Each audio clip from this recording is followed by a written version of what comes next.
Welcome to MarcusG.tv. I'm Chef Marcus Guiliano, and I'm a chef on a mission. Today's mission is online reviews. Between Yelp, TripAdvisor, Google, and all these other sites, Urban Spoon, and all these review sites, it's like everybody can be a restaurant critic now, or just a business critic. And we're also like easy to criticize and post our dissatisfactions. And some of us do post what we like. So here's my policy on posting a bad review, because I've posted bad reviews, I've posted a lot of good reviews. So here's my policy on bad reviews. And as a restaurant owner, I can appreciate this. Okay, if I don't like a restaurant, first of all, if there's something there that I don't like, if it's my dish is wrong, or if something's wrong, it's overcooked, it's undercooked, something's wrong with it, I speak up. Because the wait staff may not do what we call it a quality check, may not come over to the table, and ask for, is something wrong? So I like to speak up, because bottom line is you're paying top dollar, and you're paying your hard-earned money for food, for service, for the ambience, for everything. So if something's not right, I speak up and say something. I take it upon myself to speak up. I was always taught to speak up for myself. So I do. I would say this dish is wrong, it wasn't to my liking, this and that. Okay? So if I have a terrible service problem, this and that, sometimes I won't say anything, but I'll call the next day. I'll call the owner, I'll call the manager and say, just wanted you to know, I was in your restaurant and this was my issues. Here's X, Y, and Z. The service was slow, or this or that or that. Because I'm not going to go online and post a bad review unless I don't get a satisfied answer from the manager or the owner or who's ever in charge. So when you look at my reviews, the couple bad ones that I've done, I list specific conversations that I've had with the manager or the owner and why I'm not satisfied with their answer, or sometimes they just don't care. But see, in a restaurant situation or business situation, I'm only as good as my staff, and I'm not there every single moment. And my staff's not going to do the exact things that I would do. And we all make mistakes. I make mistakes. We all make mistakes. We all make bad judgment calls, especially when we're busy. And restaurants like ours can get extremely busy. So sometimes there are bad judgment calls, or the waitstaff simply forget something. It's not intentional. Believe me, there's no restaurant out there that wants to insult you, serve you bad food, serve you cold food, and take all of your money.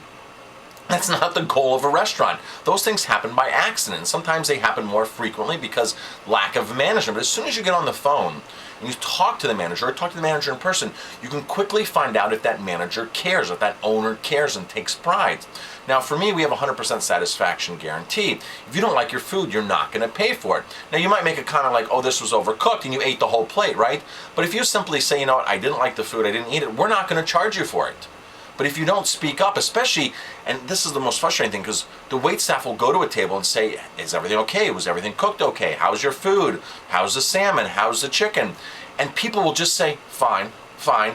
They won't even speak up when you give them a chance. It's your right to speak up. If you're paying for it, you need to speak up.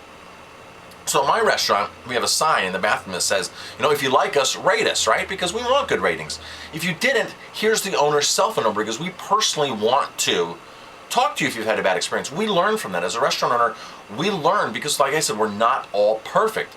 So we learn from things, and sometimes things are legitimate, sometimes things aren't legitimate, sometimes things aren't explained properly to the guests. We had a guest who emailed us today and said, you know what, I'm very unhappy. I was turned away on Friday night. You had an empty restaurant.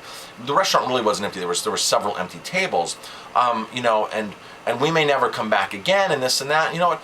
A simple phone conversation, but I appreciate that they actually emailed us as opposed to going online and bashing us, because then we emailed and we had to have a conversation with them, and the waitstaff, whoever it was that night, didn't explain properly. The kitchen's overloaded. There's a big party in the back that they can't see of 40, 50 people, and the kitchen's working like crazy right now. We have reservations coming in to fill these few tables that are available, and sometimes we just don't get a chance because we were extremely busy. It didn't look extremely busy to the guests, but we were extremely busy. I mean, my kitchen staff, this was like 6:30 at night, my kitchen staff had been there since 10 in the morning, busting their butt, cooking and trying, and they still couldn't get enough done for all the parties we had going on. It was our busiest week ever, it turned out to be.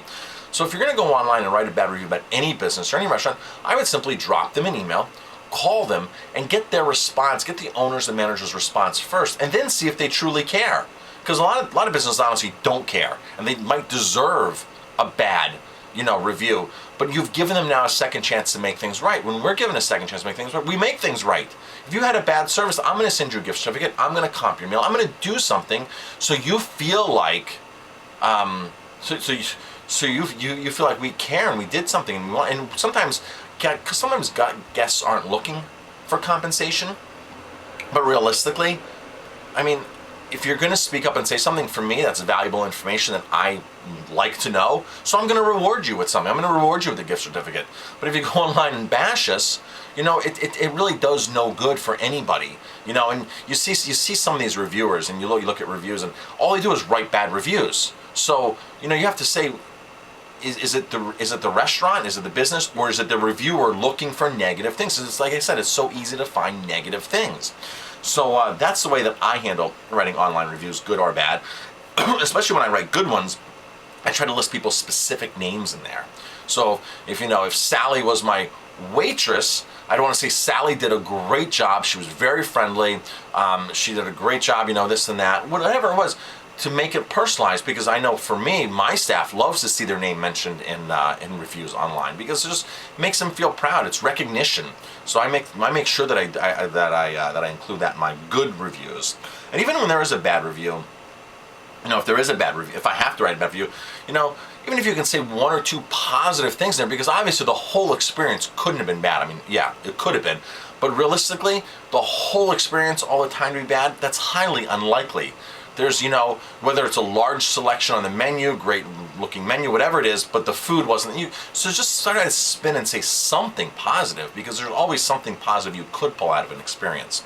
So I'm Chef Marcus Guiliano. Thanks for watching this video. If you like my videos, please hit like, subscribe to my channels, and get on there and write some online reviews. Thanks for watching.